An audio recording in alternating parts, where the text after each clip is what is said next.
যখন আত্মীয়দের বাচ্চা কিছু ভেঙে ফেলে। উফ বাবা, আজকে প্রচন্ড ঠান্ডা পড়েছে। উফ। হ্যাঁ, ও পিসি, আমি বুঝতে পারিনি গো, আমার হাত ফসকে পড়ে গেছে।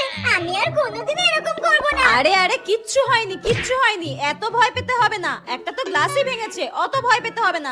যাও গিয়ে তুমি খেলো, কিচ্ছু হয়নি। তাহলে তুমি আমাকে মারবে না তো? কেন তোমাকে মারবো, কেন বকবো কেন? তুমি তো ছোট, আর ছোটদের হাত থেকে এরকম হতেই পারে, কোনো ব্যাপার না, কোনো ব্যাপার না। তুমি যাও মা, যাও দিদিদের সাথে গিয়ে খেলো, যাও। ঠিক আছে।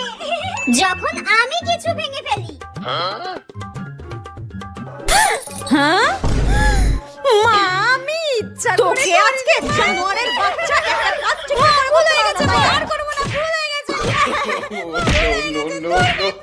মেরেই শেষ করে দেবো জানোয়ার। হ্যাঁ, সবসময়